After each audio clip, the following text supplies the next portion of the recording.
Depois do divórcio, Eva decidiu se livrar do tapete velho da entrada. Aquele que o ex-marido sempre pedia para não mexer. Mas mal ela o sacudiu na soleira, algo caiu no chão com um baque surdo. Bem-vindos ao canal Recanto das Histórias. Antes de começarmos, escrevam de onde estão nos assistindo. Desejamos a todos uma boa escuta. Eva estava parada no meio do corredor, olhando para o cabide onde, até um mês atrás, estava pendurado o casaco dele. Agora balançava apenas seu velho cachecol e uma sacola de sacolas que ela vivia esquecendo de jogar fora. O apartamento, depois do divórcio, ficara grande demais, silencioso demais. Não que Geraldo falasse muito antes, não. Nos últimos anos, ele dizia muito pouco além de "o jantar está pronto", e você de novo com suas perguntas. Mas mesmo o silêncio dele era uma presença.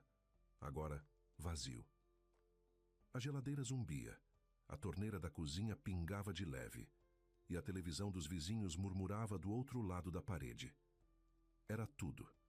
Apenas sons. O divórcio foi rápido, quase que por bem. Geraldo não fez escândalo, não barganhou.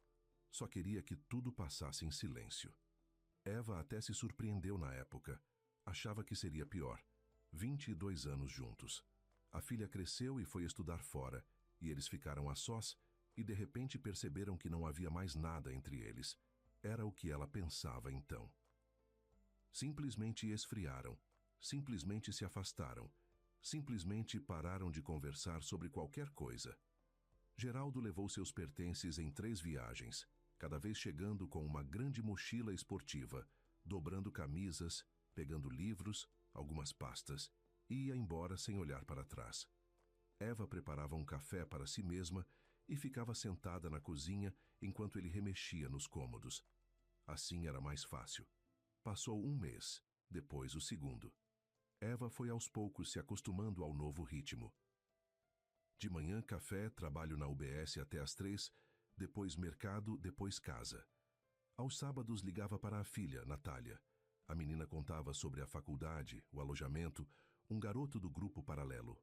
Eva ouvia, sorria e procurava não sobrecarregá-la com seus assuntos.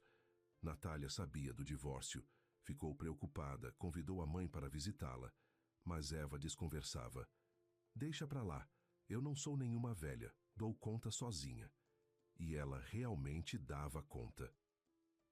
Arrumou os armários, jogou fora as revistas velhas que Geraldo empilhava na varanda e não deixava mexer. Reorganizou o depósito, levou 2 sacos para a igreja. O apartamento, aos poucos, ia se tornando só dela, sem os hábitos de outra pessoa, sem as proibições de outra pessoa. E então, certa tarde, voltando do trabalho, Eva parou diante da porta de entrada e olhou para baixo. O tapete. Aquele tapete, marrom escuro, com o estampado gasto que ficava na soleira havia tantos anos que ela já não se lembrava quando tinha aparecido. As beiradas estavam enroladas, poeira acumulada nas dobras, e a peça fazia tempo que pedia para ser jogada fora. Mas Geraldo nunca permitia que fosse retirada. Era uma daquelas estranhezas dele, às quais Eva, ao longo dos anos, havia se acostumado e deixado de notar. Se ela começasse a limpar o corredor, ele aparecia na hora. "Não mexa, eu mesmo arrumo." Se Eva dizia que queria comprar um tapete novo, ele dava de ombros. "Por que gastar dinheiro? Este aqui está bom." Certa vez, uns 5 anos atrás, Eva tentou lavar o tapete, jogá-lo na máquina, porque ele já estava cheirando. Geraldo se exaltou de um jeito que ela ficou sem reação. Gritou que ela sempre metia o nariz onde não era chamada, que os nervos dele já estavam à flor da pele, que ela tinha enlouquecido com aquele tapete. Eva foi para a cozinha para não alimentar a briga e nunca mais voltou ao assunto. Pensou, ora, todo mundo tem suas manias, mas agora Geraldo não estava mais ali. Nem ele, nem as suas regras, nem o seu resmungo. Eva tirou os sapatos, colocou a bolsa na sapateira e se agachou. O tapete era mais pesado do que parecia. O tecido denso, comprimido pelos anos, havia colado no chão. Eva puxou a beira e puxou. O tapete se soltou com um leve estalo, como quando se arranca um esparadrapo. Embaixo dele, sobre o piso, havia ficado um retângulo escuro. O chão limpo não via a luz havia pelo menos 10 anos. Eva levantou o tapete com as 2 mãos, ajeitou o encaixe e sacudiu bem ali na soleira. E então, algo tilintou. Um objeto pequeno caiu no chão com um baque metálico abafado. Ricocheteou no rodapé e parou junto à parede. Eva largou o tapete e olhou para baixo.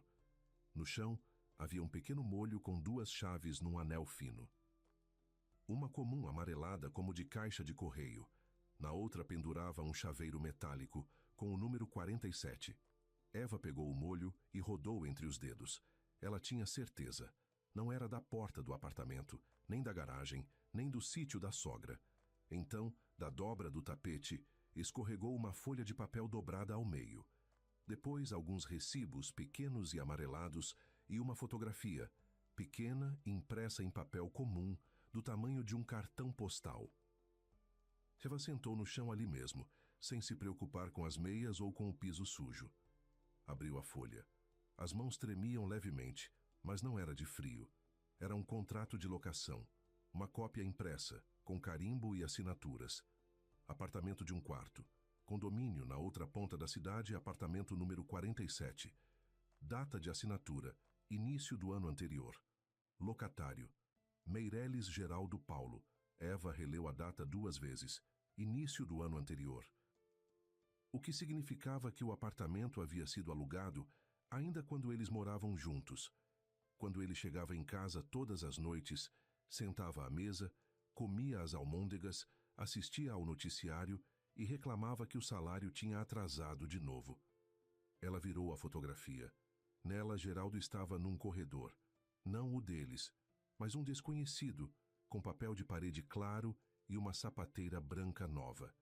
Ele envolvia com o braço os ombros de uma mulher jovem, de cabelos escuros até os ombros. A mulher olhava para a câmera e sorria. Eva a reconheceu na hora. Olívia, a secretária do escritório dele, baixinha, arrumada, rosto redondo e uma pinta acima do lábio. Eva a tinha visto uma vez na festa de fim de ano da empresa, para a qual Geraldo a levara 2 anos atrás. Olívia ficara sentada no fim da mesa, rindo das piadas de alguém, e não olhou uma única vez na direção de Eva. Agora ficava claro por quê. As mãos ficaram completamente frias. Os ouvidos uniam, como se ela estivesse parada diante de uma janela aberta no inverno. Eva estava sentada no chão do corredor, em meio a pó, papéis e recibos, e sentia como algo dentro dela virava devagar, como uma pedra pesada que alguém deslocou do lugar. Ela começou a examinar os recibos, um por um, com cuidado, como se aquilo importasse. Loja de móveis, sofá, 17 mil. Loja de construção, varão, tinta, rodapé. Loja de eletrodomésticos, micro-ondas, chaleira. Datas do início ao fim do ano anterior. Cada recibo era pequeno, mas juntos compunham um quadro que deixou Eva mal. Ela se lembrou de como, no ano anterior, pedira a Geraldo para comprar uma chaleira nova. A velha já estava com defeito, o botão travava. Ele disse: "Aguenta, agora não tem dinheiro, é fim de mês." E o cachecol cinza de lã fina que Eva dera a ele no aniversário. Um dia simplesmente sumiu do cabide. Geraldo disse que provavelmente esquecera no táxi. Eva ficou chateada. O cachecol custara caro. Ela havia juntado dinheiro durante um mês inteiro para comprá-lo, e ele nem pediu desculpas. "É só um cachecol." Ele jogou na cara e foi para o quarto. Eva ia repassando essas lembranças uma a uma, como os recibos, e cada uma agora ganhava um peso diferente, uma cor diferente. Todos os "não tem dinheiro", todas as recusas, "não agora", "aguenta, mês que vem." Durante todo esse tempo havia dinheiro, só que indo para outro lugar, não para a família. Ela se lembrou de quando, certa vez, abriu o acesso ao banco no computador e ficou surpresa. O salário entrava certinho, mas a conta vivia vazia. Perguntou a Geraldo. Ele respondeu irritado: "Condomínio, gasolina, almoços. Quer contar também quanto vai em supermercado?" Eva acenou com a cabeça e não perguntou mais. Mas agora, sentada no chão frio do corredor com esses recibos nas mãos, ela entendeu. Ele não apenas alugara um apartamento para outra mulher. Ele sustentava uma vida paralela às custas da família deles, às custas do silêncio dela, da confiança dela. A última coisa que ela se lembrou foram os dias anteriores ao divórcio. Quando os papéis já haviam sido protocolados e Geraldo estava recolhendo os pertences, ele voltou algumas vezes dizendo que tinha esquecido alguma coisa. Ficava muito tempo rondando pelo corredor, abria a sapateira, olhava atrás da prateleira de sapatos, murmurava para si mesmo.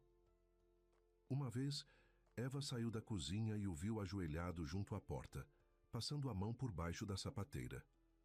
"O que você está procurando?" ela perguntou. "Ah, nada.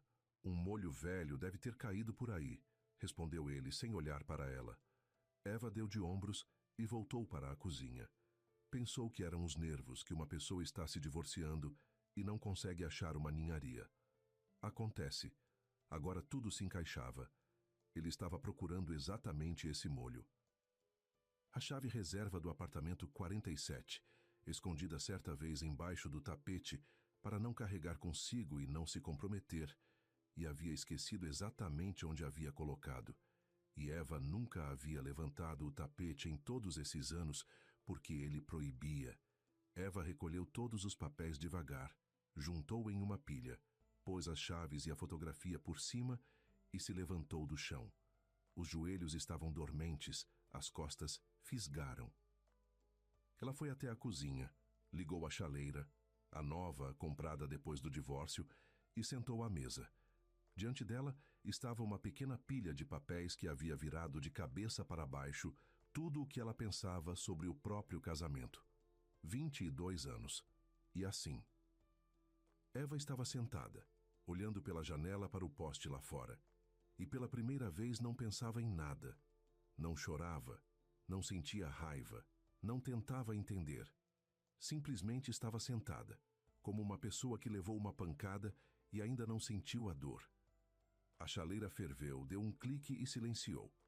Eva não se mexeu. Do apartamento vizinho veio uma risada, depois uma porta bateu no corredor. Depois silêncio outra vez. Ela não sabia quanto tempo ficou ali. Talvez meia hora, talvez uma hora. Quando por fim se levantou, lá fora já estava completamente escuro.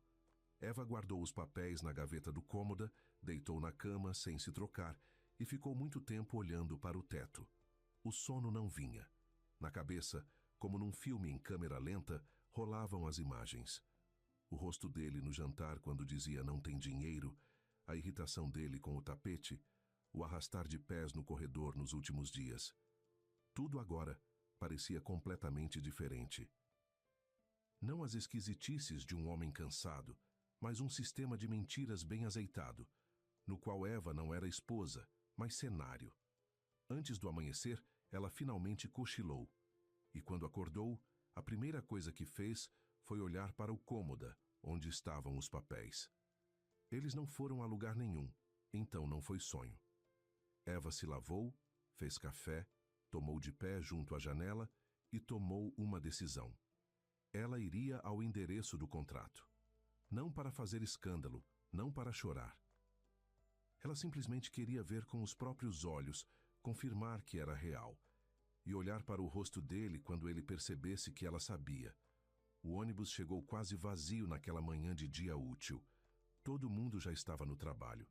Eva sentou junto à janela, apertou a bolsa nos joelhos e ficou olhando as casas passando. Na bolsa havia um envelope com os papéis, o contrato, os recibos, a fotografia. Ela não sabia por que havia levado tudo aquilo. Talvez para que não parecesse depois que havia inventado tudo. Talvez para mostrar a ele se ele começasse a negar. Ou talvez simplesmente porque não conseguia deixar em casa, como se, com os papéis por perto, ela mantivesse o controle da situação.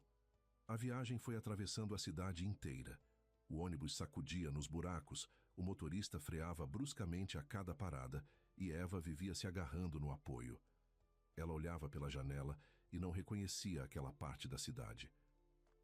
Vinha por aqui raramente, só de passagem, quando levava a Natália ao dentista particular do outro lado. O bairro ia mudando diante de seus olhos. No lugar dos prédios baixos de costume, iam surgindo novos condomínios, altos, com revestimento claro, pátios fechados e playgrounds de plástico colorido. Uma vida bonita. Uma vida alheia. Eva desceu no ponto certo e conferiu o endereço no contrato. Encontrou o prédio rapidamente. Ficava um pouco recuado, atrás de um estacionamento bem cuidado. Tijolo novo, 12 andares. Na entrada, uma porta de vidro com interfone e vasinhos de petúnias no parapeito do primeiro andar. Eva parou diante da entrada e ficou alguns segundos apenas olhando para cima. No prédio deles, a escada cheirava a mofo e gato. As paredes eram rabiscadas com caneta e a lâmpada do patamar queimava a cada 2 semanas. Geraldo sempre dizia: "O que você quer? O prédio é velho, onde vamos parar?" E ele mesmo, ao que parece, havia achado onde parar. Ela digitou o número do apartamento no interfone. Os chamados tocaram por um bom tempo, e Eva já estava achando que não havia ninguém. Então, a chamada foi atendida e uma voz feminina, sonolenta, mansa, disse: "Sim." "Entrega", disse Eva, a primeira coisa que lhe veio à cabeça. A porta apitou e se abriu. Eva entrou no prédio e sentiu a diferença imediatamente. Limpo, claro, paredes com reboco liso, não tinta descascada. Elevador novo, silencioso, com espelho e botões que não travam. 4º andar. Eva saiu do elevador e virou à esquerda. Portas idênticas, marrom escuras, com números bem arrumados. 45, 46, 47. Ela parou diante da porta e percebeu que estava respirando rápido demais. O coração batia em algum lugar na garganta, as palmas das mãos estavam úmidas. Por que ela estava aqui? O que diria? "Bom dia, sou a ex-esposa. Vim ver em que meu dinheiro foi gasto." Não. Eva não entendia muito bem por que havia vindo. Provavelmente precisava ver aquela porta, confirmar que era real, que atrás dela havia um apartamento real, uma mulher real, uma mentira real. Eva apertou a campainha. Silêncio do outro lado. Depois ouviram-se passos, leves, descalços sobre o laminado. Um clique na fechadura. A porta se abriu. Na soleira estava Olívia, sem penteado, sem maquiagem, num suéter comprido de baixo, do qual saíam tornozelos descalços. Caseira despenteada, nada parecida com a que Eva vira naquela festa de fim de ano. Naquele dia ela estava de vestido, com a boca pintada de vermelho vivo e um sorriso seguro. Agora, diante de Eva, estava uma mulher comum de uns 30 anos que havia acabado de acordar e ainda não entendia direito o que estava acontecendo. E então ela entendeu. Eva viu isso acontecer em um segundo, como o clique de um interruptor. Olívia piscou, recuou um passo e agarrou a maçaneta com força. Não perguntou: "Você veio ver quem?" Não perguntou: "O que a senhora precisa?" Simplesmente ficou ali parada, olhando para Eva com os olhos de quem foi apanhada. E aquele olhar foi suficiente. Alguns segundos de silêncio. Do apartamento vinha cheiro de café e de algo frito, ovo mexido ou panquecas. No chão do corredor havia um par de botas masculinas, marrom escuras, conhecidas. Eva se lembrava de quando as comprara com Geraldo, 3 anos atrás, num shopping center. Ele ficou um bom tempo escolhendo entre o marrom e o preto. Ela disse: "Leva o marrom, fica bem em você." "Quem é?" Ouviu-se uma voz lá dentro. Eva reconheceu aquela voz na hora. Grave, ligeiramente rouca de sono. 22 anos, ela a ouvia toda manhã. Passos pesados, arrastados em chinelos. Depois, no corredor, atrás de Olívia, apareceu Geraldo, de calça de moletom e camiseta, com uma xícara na mão.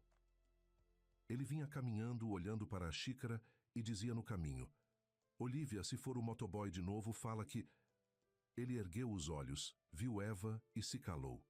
A xícara em sua mão oscilou, o café transbordou pela borda e pingou no chão. Geraldo não percebeu. O rosto ficou cinza, como se alguém tivesse tirado toda a cor dele. Ele estava parado no corredor de um apartamento alheio. ao lado de uma mulher que não era sua esposa, e olhava para a ex-esposa parada na soleira, vendo tudo. O silêncio durou talvez 10 segundos, mas para Eva pareceu 5 minutos. Ela estava muito ereta, bolsa no ombro, mãos abaixadas. Não gritava, não chorava, não sacudia os papéis, apenas olhava. Depois ela abaixou a mão devagar, tirou o molho de chaves com o chaveiro 47 do bolso e estendeu para ele na palma aberta. Era isso que você estava procurando? Ela perguntou em voz baixa. Geraldo fitou as chaves. O pomo de Adão subiu e desceu, como se ele tentasse engolir alguma coisa.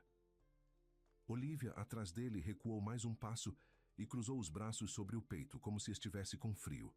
Eva! Ele começou, e a voz soava como a de alguém que foi acordado no meio da noite. Olha, isso não é o que você está pensando. E o que eu estou pensando? Eva não retirou a mão. As chaves brilhavam na palma sob a luz da lâmpada. É um apartamento. Eu alugava por um tempo. Para o trabalho. Eu precisava de um lugar para o trabalho, Eva repetiu. E na voz dela não havia raiva nem sarcasmo, apenas uma constatação cansada. Com o sofá de 17 mil e o micro-ondas do nosso orçamento. Geraldo engoliu em seco, olhou para Olívia, depois de novo para Eva. Eu ia te explicar tudo. Sério, só não tive tempo. 22 anos não teve tempo.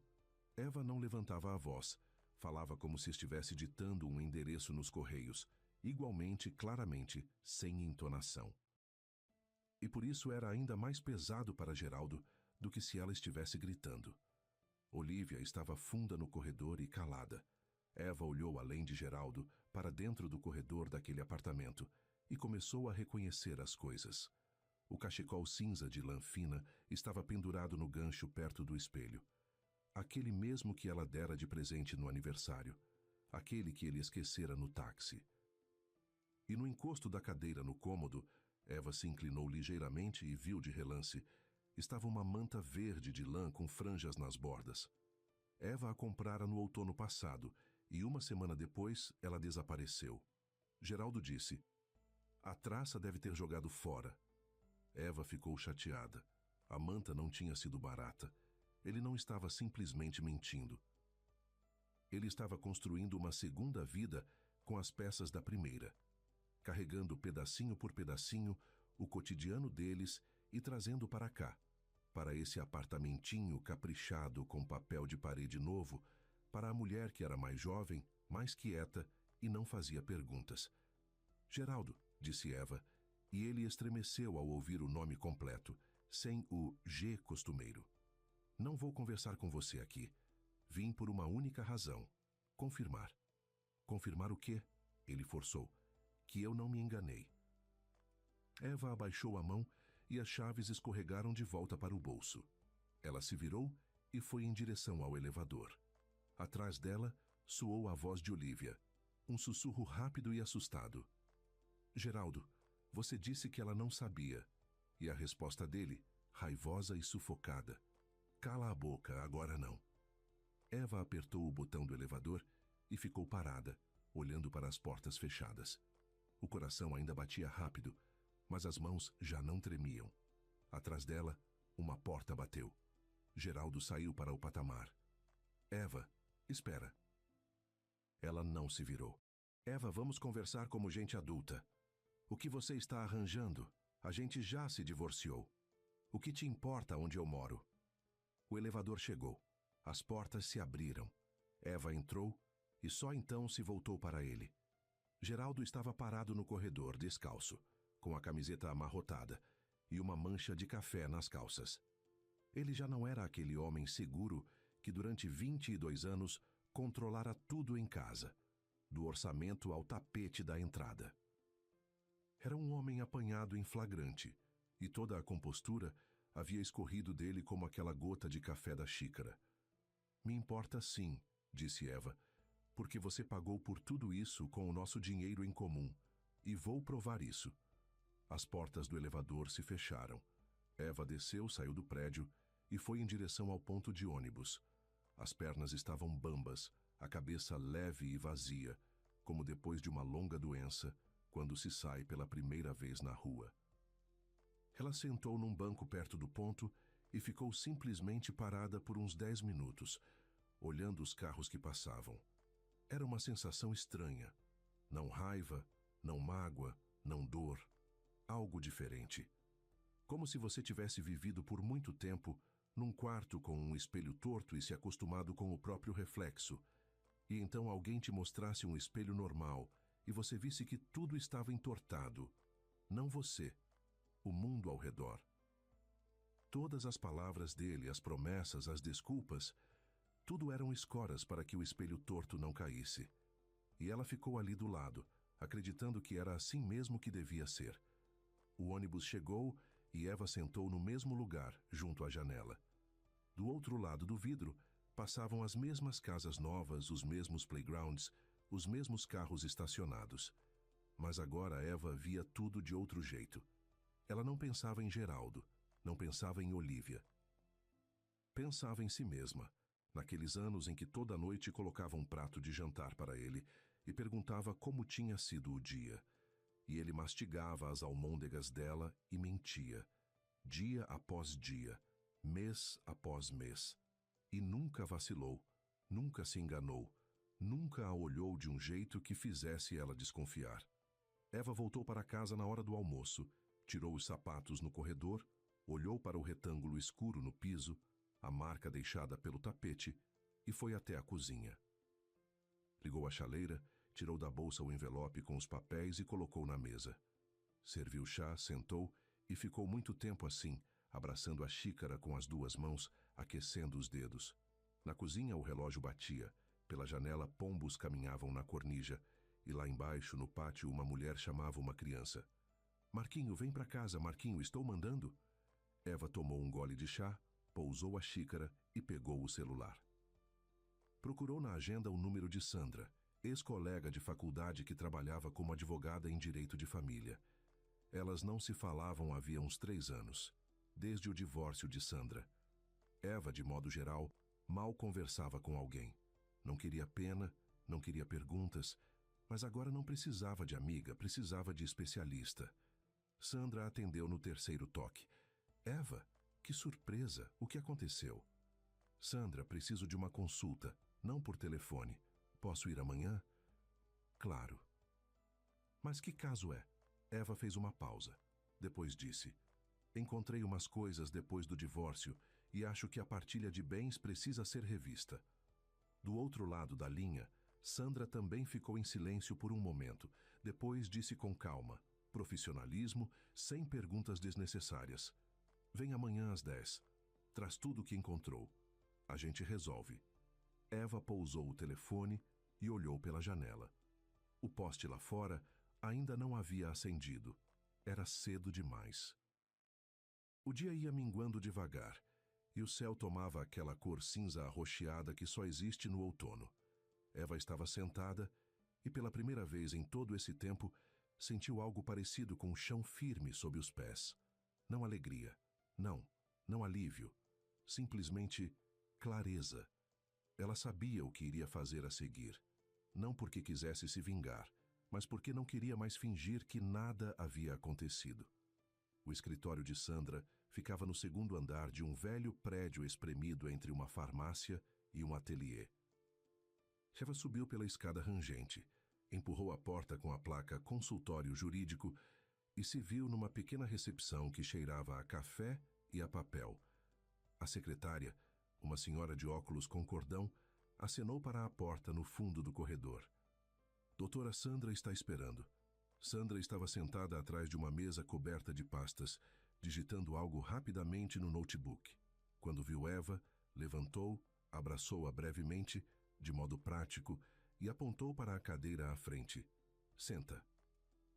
Já há café? Não, obrigada. Vamos direto ao assunto.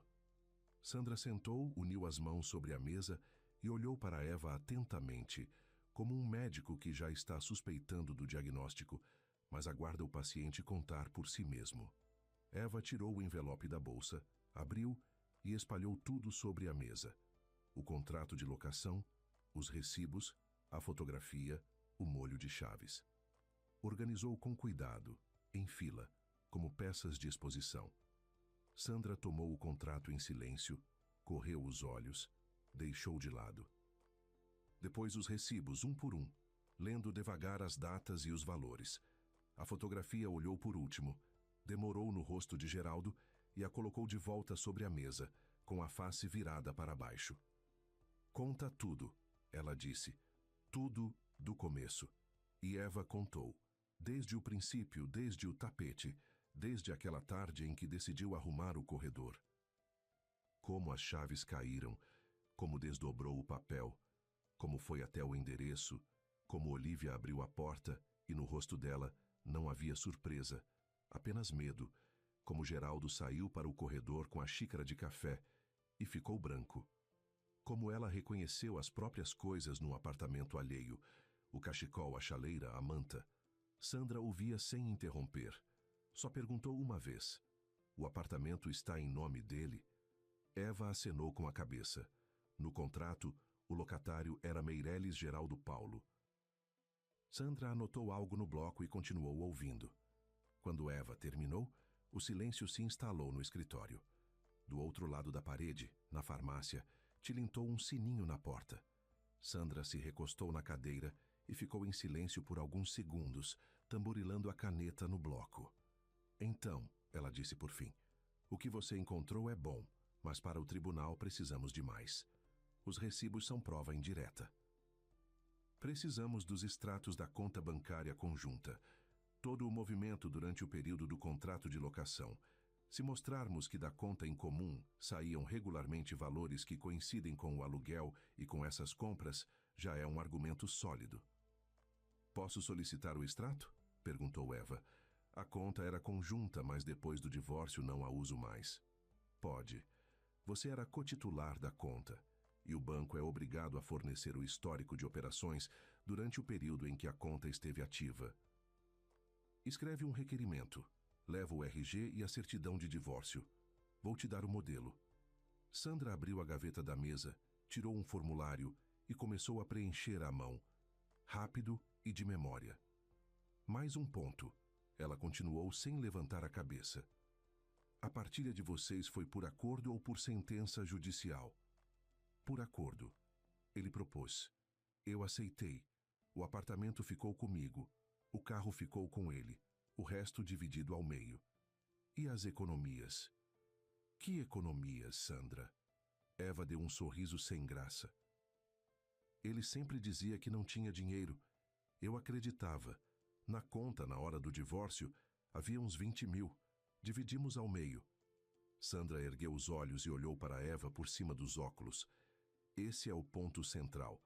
Se provarmos que ele sistematicamente desviava recursos do orçamento familiar para manter outro apartamento e outra mulher, o acordo de partilha pode ser contestado, porque foi firmado com base em informações incompletas. Você não sabia que parte do dinheiro em comum já havia sido gasto por ele sozinho? Não sabia. Isso se chama comportamento de má-fé na partilha. E o que isso significa na prática? Na prática, o juiz pode rever as condições da divisão e condená-lo a compensar a sua parte dos valores gastos sem o seu conhecimento. Os montantes podem não ser enormes, mas ao longo de 1 ano e meio pode ter acumulado bastante. Aluguel, móveis, eletrodomésticos, despesas do dia a dia, somando tudo, são dezenas de milhares. Eva ficou em silêncio. Dezenas de milhares. O mesmo dinheiro que nunca havia. Que não dava para uma chaleira nova, para reformar o banheiro, para uma jaqueta de inverno para Natália quando ela ainda morava em casa. Cada vez Geraldo franzia a testa e dizia: deixa para o mês que vem, agora não dá. E o dinheiro, enquanto isso, ia para um sofá alheio e um micro-ondas alheio. Faço tudo o que for necessário, disse Eva. As 2 semanas seguintes ela passou em bancos, em filas e diante do scanner de documentos. Conseguiu o extrato. Uma pilha grossa de folhas em letra miúda, onde cada linha era uma operação. Trouxe tudo para Sandra. Elas ficaram numa noite no escritório. A secretária já havia ido embora. No corredor ardia apenas a lâmpada de serviço e examinaram o extrato linha por linha. Sandra ia passando o dedo pelas colunas e marcando com marcador os valores relevantes. Olha aqui.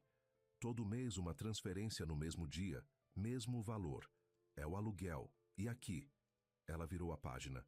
Compras avulsas, loja de móveis, construção, eletrodomésticos. Tudo coincide com os recibos que você achou. Qual é o total? Perguntou Eva. Sandra pegou a calculadora, apertou os botões rapidamente, anotou o número nas margens do extrato e mostrou a Eva. Esse é o valor em 14 meses. Só o que passou pela conta conjunta. Se ele pagou mais alguma coisa em dinheiro, isso a gente não vai conseguir rastrear. Eva olhou para o número. Era maior do que esperava. Muito maior. Com esse dinheiro teria dado para reformar o apartamento ou para ajudar Natália a pagar um quarto quando ela pediu para sair do alojamento, ou simplesmente para viver direito, sem contar cada centavo antes do salário. Entramos com o processo? Perguntou Sandra. Entramos. Sandra preparou o requerimento em uma semana. Eva assinou os papéis na mesma mesa de cozinha onde por tantos anos serviu o jantar a Geraldo. Assinou com letra firme e caprichada, sem uma única tremida. Uma cópia do requerimento foi enviada a Geraldo pelos correios. A reação chegou na mesma noite. O celular tocou quando Eva já estava deitada e passava a vista pelo feed de notícias para se distrair. Na tela apareceu Geraldo. Ela ficou um bom tempo olhando para a tela piscando. Depois atendeu. O que você está fazendo? A voz era raivosa, sufocada, como se ele falasse com os dentes cerrados. Que processo, Eva? A gente já resolveu tudo, já assinou tudo. Você ficou com um apartamento. O que mais quer? Fiquei com um apartamento em que você em 20 anos não fez reforma, porque não tinha dinheiro. Mas dinheiro tinha, só que ia para outro lugar. Que absurdo! Que dinheiro! Você nem trabalhava direito. Eu era o único a sustentar tudo. Eu trabalhei, Geraldo. A vida toda trabalhei. E o meu salário também ia para a conta em comum, da qual você pagava o aluguel do apartamento de outra pessoa. Pausa. Eva ouvia a respiração dele, pesada, com um leve sibilo, como ficava quando se irritava e não encontrava palavras. Olha, ele disse, já mais baixo, já em outro tom. Vamos nos encontrar e conversar como gente, sem advogados, sem processo. Por que levar isso a público? Por que você levou de lá de casa tudo o que pôde? Ela desligou e tirou o som.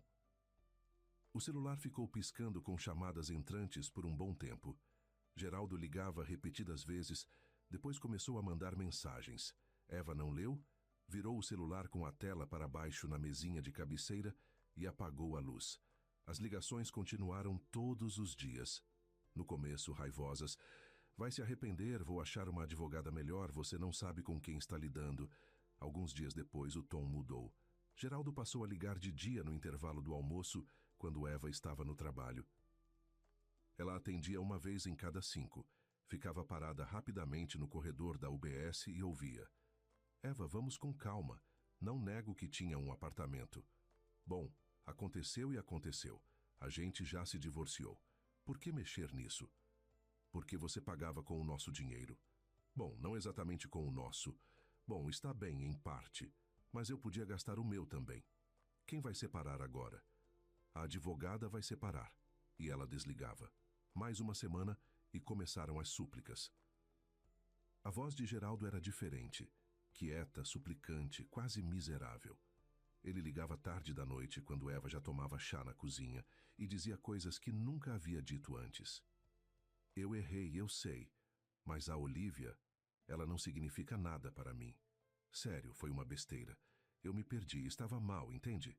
No trabalho, pressão, em casa você ficava calada o tempo todo. Não sabia para onde correr.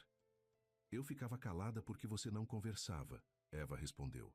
E para onde correr você sabia muito bem. Para o apartamento 47. Eva, Geraldo, não vou discutir isso com você, tudo pelo processo. Ela desligou e terminou o chá. As mãos não tremiam, a voz não falhou. Pela primeira vez em 22 anos, ela falava com ele como igual. Não como uma mulher que aprendera a ceder para não ter briga. Soube de Olívia por acaso. Sandra ligou alguns dias depois e disse de passagem. Olha, fui investigar. Sua Olívia, pelo jeito, foi embora daquele apartamento. O contrato de locação foi rescindido. O dono confirmou. Ela juntou as coisas e sumiu. Não deixou o endereço. Rápido, disse Eva. Elas sempre somem rápido, enquanto o homem tem dinheiro e um segredo para guardar. Assim que o segredo vem à tona e cheira a processo, ninguém existe. Eva imaginou como tinha sido. Como Geraldo chegou naquele apartamento, talvez com flores, talvez com desculpas, e Olívia não estava. Coisas arrumadas, chaves em cima da mesa, a pia limpa, nem bilhete, nem explicação. Simplesmente desapareceu como se nunca tivesse existido. E Geraldo ficou parado em meio a um apartamento vazio que cheirava a um perfume alheio e a pó, e entendeu que ficara sozinho. Sem esposa, sem amante, sem dinheiro e sem aquela bela vida dupla que construíra com tanto esmero. Eva não sentia prazer maligno. Aquela imagem não lhe dava satisfação. Era mais um vazio, como quem olha para um incêndio alheio. Assustador, mas aquela casa não era sua. Já não era. O processo foi marcado um mês depois. Eva se preparou com calma. Sandra conduzia o caso com segurança. Os documentos estavam em ordem, as provas nas mãos. Na véspera da audiência, Eva dormiu mal, mas não de medo, por causa de uma estranha sensação de que, no dia seguinte, algo terminaria de vez. Não o casamento. Esse já estava terminado. Mas aquela versão da vida em que ela era esposa, dona de casa, parceira. A versão que, como ficou claro, existia apenas na cabeça dela. De manhã ela colocou o terno cinza que costumava usar nas reuniões de pais quando Natália ainda estava no colégio. O terno era sóbrio, arrumado e ficara um pouco grande. Eva havia emagrecido nos últimos meses sem perceber. Olhou para si mesma no espelho do corredor, ajeitou o colarinho e saiu. No fórum estava fresco e cheirava a piso encerado. Sandra esperava na entrada da sala, de vestido escuro, com uma pasta embaixo do braço, concentrada e tranquila. Sentaram lado a lado. Sandra organizou os documentos e disse baixinho: "Fala só a verdade, curto e objetivo, o resto é comigo." Geraldo veio com um advogado, um rapaz novo de terno justo que folheava os papéis com ar de quem acabara de recebê-los. Geraldo sentou em frente, sem olhar para Eva. Havia emagrecido, com olheiras fundas, a camisa amassada. Eva o olhou e pensou que pela primeira vez em todos esses meses ele parecia de verdade, sem a máscara do marido atencioso, sem o papel do provedor cansado. Apenas um homem apanhado mentindo, que não sabia como se livrar disso. A audiência começou. Sandra falava com precisão, dispondo os documentos diante da juíza, um por um. O contrato de locação, os extratos bancários, os recibos. Explicou. Durante o casamento, o réu sistematicamente usava recursos do orçamento familiar para manter uma moradia separada e outra mulher, ocultando isso da esposa. O acordo de partilha foi assinado pela autora com base em informações incompletas. Ela não sabia da existência das despesas ocultas. O advogado de Geraldo tentou contestar. Disse que os gastos eram insignificantes, que Geraldo tinha o direito de dispor dos próprios recursos, que a vida pessoal do réu não era objeto do processo. Sandra rebateu com calma. A questão não é a vida pessoal, é a obrigação financeira no casamento. Conta conjunta significa dinheiro conjunto. Saques sistemáticos sem o conhecimento do outro cônjuge são motivo para a revisão da partilha. A juíza, uma senhora de uns 50 anos, cabelo curto e olhos cansados, ouvia os dois lados em silêncio, fazendo anotações. Depois pediu a Eva que respondesse a algumas perguntas. Você sabia da existência do apartamento alugado durante o casamento? Não, disse Eva. Soube depois do divórcio. Como ficou sabendo? Encontrei documentos escondidos no apartamento. Você buscou esclarecimentos com o réu? Sim. Fui ao endereço e me certifiquei pessoalmente. Ele confirmou. O réu tentou explicar as despesas. Primeiro disse que o apartamento era para o trabalho, depois que era temporário, depois que a Olívia não significava nada para ele. As explicações mudavam todo dia. Na sala, alguém deixou escapar um riso no banco ao lado, um casal de idosos esperando sua audiência. A mulher cutucou o marido com o cotovelo. Geraldo olhava para a mesa e rodava uma caneta entre os dedos. O advogado sussurrou algo em seu ouvido, mas Geraldo apenas balançou a cabeça. Sandra concluiu. O total documentado de gastos do orçamento familiar para a manutenção do apartamento alugado, ela citou o valor, foi despendido pelo réu sozinho, sem o conhecimento nem o consentimento da autora. Com base nisso, ela pedia a revisão das condições da partilha e a condenação do réu a compensar metade do valor indicado. A juíza declarou o intervalo. Eva e Sandra saíram para o corredor. Sandra pegou água no bebedouro e estendeu um copinho a Eva. Você foi ótima. Direto ao ponto, sem rodeios. O que acha? Perguntou Eva, apertando o copinho entre as mãos. Acho que a decisão vai ser a nosso favor. A base probatória é sólida e a juíza está vendo isso. O advogado dele, honestamente, foi fraco. Não apresentou nada concreto. O intervalo durou uns 20 minutos. Eva ficou parada junto à janela no corredor, olhando para o pátio, asfalto cinza, carros estacionados, uma árvore com as folhas todas caídas. Geraldo passou por ali, sem o advogado. Parou como se quisesse dizer alguma coisa. Depois desistiu e foi embora.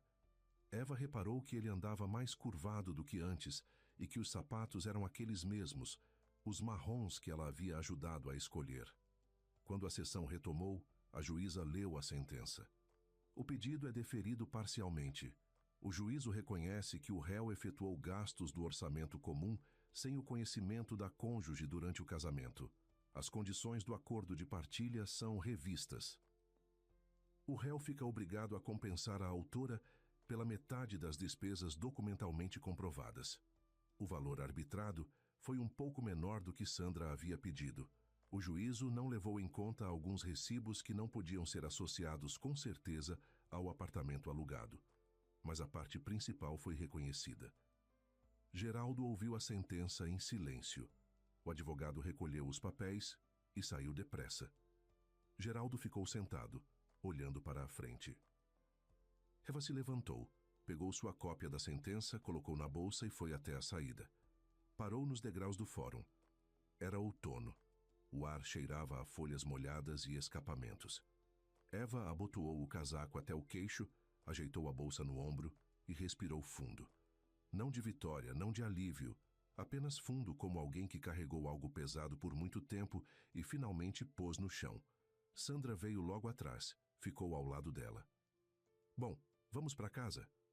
Vamos, disse Eva. Elas desceram os degraus e foram ao ponto de ônibus. No meio do caminho, Sandra disse, sabe o que me surpreendeu? Ele nunca pediu desculpas, em toda a audiência.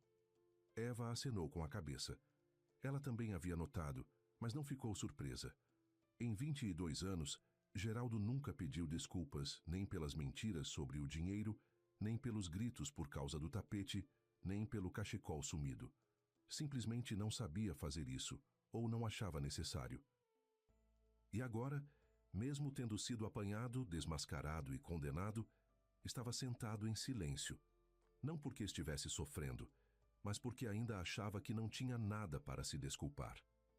Eva voltou para casa ainda com luz do dia. Abriu a porta, entrou no corredor e parou. Tudo como de costume. A sapateira com espelho, o cabide, os sapatos velhos junto à parede e o tapete. Estava no canto, enrolado, encostado na parede como um guarda-chuva esquecido. Eva nunca o jogara fora naquela primeira noite. No começo não havia jeito. Os papéis, as ligações para Sandra, a ida ao endereço, depois ficou envolvida com os bancos e os documentos, e o tapete ficou quieto no canto, esperando. Eva tirou os sapatos, pendurou o casaco e foi para a cozinha.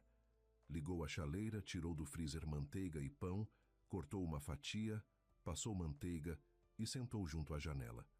Comeu devagar, olhando para o pátio.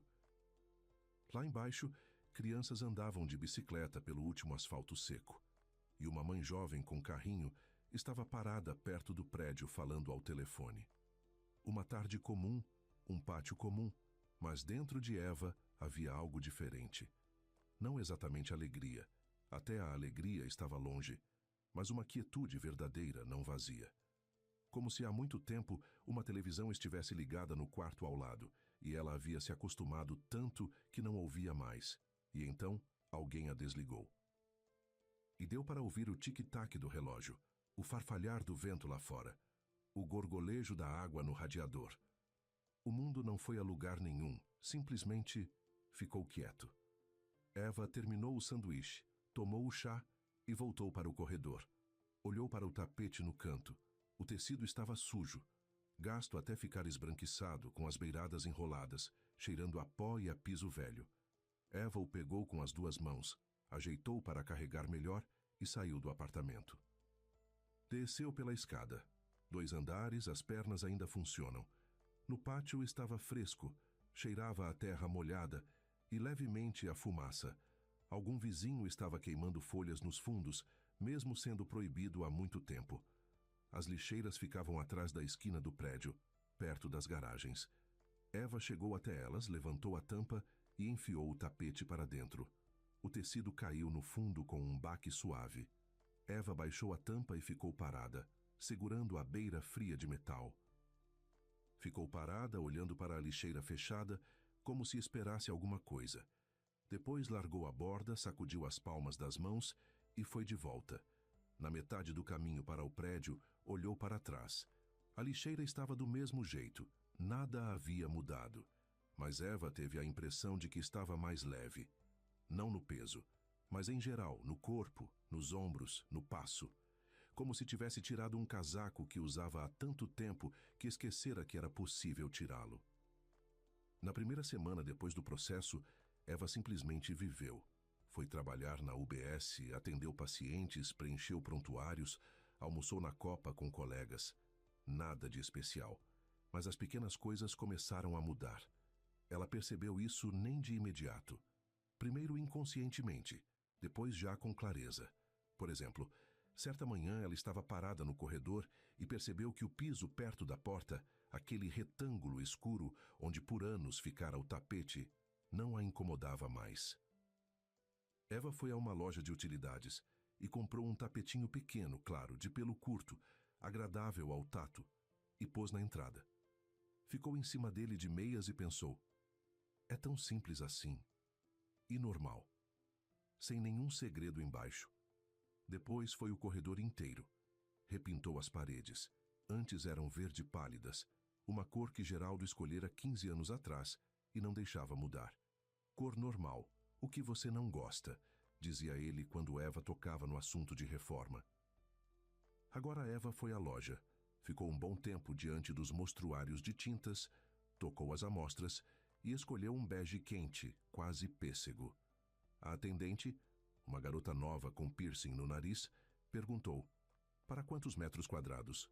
Eva calculou e disse: corredor e hall de entrada, uns 6 metros. A garota calculou, entregou o pote e o rolo, e Eva foi para casa pintar as paredes. Pintou em 2 noites. A primeira vez na vida que fazia isso sozinha, antes qualquer reforma, era responsabilidade de Geraldo, que se encarregava adiando-a para sempre. Eva pingou tinta nos jeans velhos, sujou a testa, uma vez pisou na bandeja e deixou uma pegada bege no chão. Mas quando terminou, ficou parada no corredor olhando para as paredes novas, e algo lá dentro cedeu mais um clique, como um parafuso que vão soltando devagar. Depois a cozinha. Não reforma, só organização. Eva tirou do armário de cima uma pilha de pratos velhos que Geraldo trouxera da mãe dele, e não deixava jogar fora. É recordação. Não mexa. Os pratos eram pesados, com uma borda marrom, um deles rachado. Eva os embalou com cuidado numa caixa e deixou no patamar entre os andares da escada, como se faz quando a coisa ainda serve, mas você não precisa mais. Até à noite a caixa havia sumido. Alguém levou. Bom assim. Ela começou a ligar para as pessoas. Não de uma vez, aos poucos. Primeiro para Teresa, uma velha amiga de trabalho com quem tinha perdido o contato. Depois Geraldo começou a resmungar. De novo a sua Teresa. Vocês ficam tagarelando 3 horas. Eva foi ligando menos, depois parou de vez. Teresa não ficou magoada. Ela mesma passara por um divórcio 5 anos antes e entendia tudo. Quando Eva ligou e disse: Teresa, oi, sou eu. Faz tempo que não falamos. Teresa riu e respondeu: Finalmente, no sábado num café eu pago. Elas se encontraram numa cafezinho na esquina que cheirava a canela e baunilha e ficaram 3 horas. Eva contou tudo: o tapete, as chaves, o apartamento 47, o processo, como Olívia abriu a porta e no rosto dela não havia surpresa, apenas medo, como Geraldo foi para o corredor com a xícara de café e ficou branco. Como ela reconheceu suas coisas num apartamento alheio: o cachecol, a chaleira, a manta. Teresa ouvia, balançava a cabeça, servia mais café e não disse uma única vez: Eu bem que te avisei. Em vez disso disse: Sabe o que importa de verdade? Você não quebrou. Podia ter se sentado e chorado, mas você foi e resolveu. Eu chorei, Eva confessou. Uma noite depois de voltar daquele apartamento. Mas de manhã foi a advogada, e isso é força. Não pense que gente forte não chora. Gente forte chora, e no dia seguinte vai ao escritório do advogado. Eva sorriu. Pela primeira vez em muitas semanas, de verdade, sem esforço, sem educação.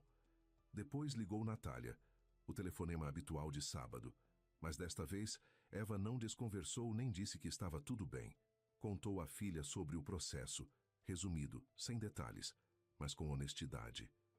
Mãe, disse Natália depois de um silêncio, eu fico tão com raiva dele, simplesmente com muita raiva. Não precisa ficar com raiva, Eva respondeu. É a vida dele, a escolha dele.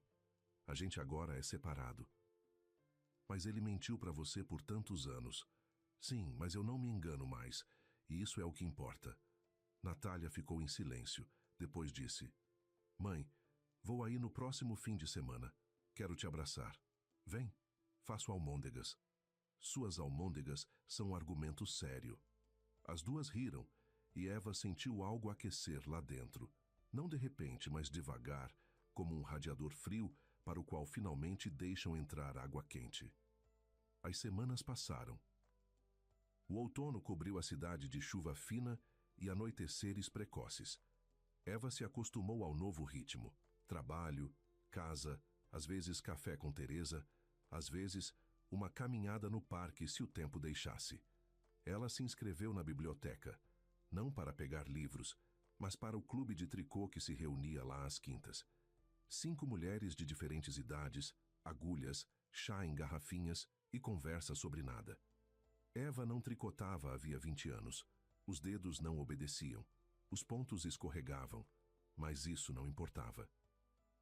O que importava era estar sentada entre pessoas e sentir que a vida não havia acabado, apenas virado numa outra direção.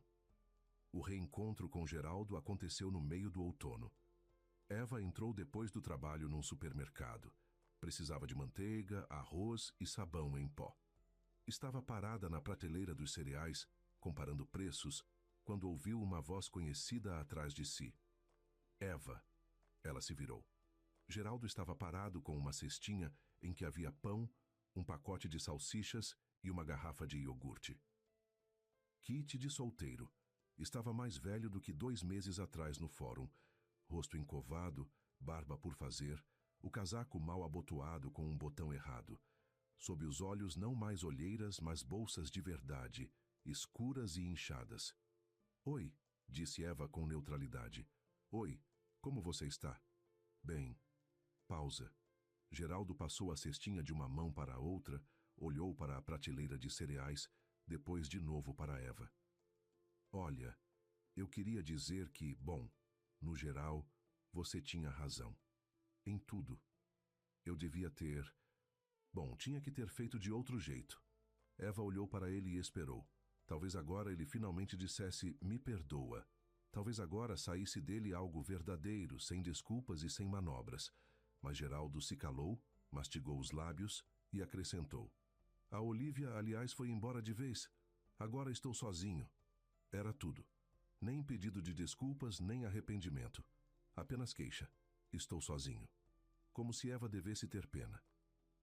Como se ele ainda não entendesse que a questão não era a Olivia, nem o apartamento, nem sequer o dinheiro. A questão era que por 22 anos ele a olhou nos olhos e mentiu. E mesmo agora, parado no supermercado com salsichas na cestinha, não conseguia dizer um simples "me perdoa" de gente. Lamento que você esteja se sentindo sozinho, disse Eva, mas não posso te ajudar com isso. Ela pegou o arroz no seu pacote, acenou para ele e foi ao caixa. Não se virou. Não porque estivesse com raiva e não porque quisesse provar algo. Simplesmente não havia razão para olhar para trás. No caixa, bem à sua frente, uma vovozinha tinha um maço de cupons e a fila andava devagar. Eva ficou parada, segurando o seu pacote, e pensava, não em Geraldo em si mesma, em como antes, depois de um encontro assim, ela ficaria acordada a noite toda, passando as palavras dele na cabeça, procurando nelas algum sentido oculto, duvidando de si mesma se havia agido certo.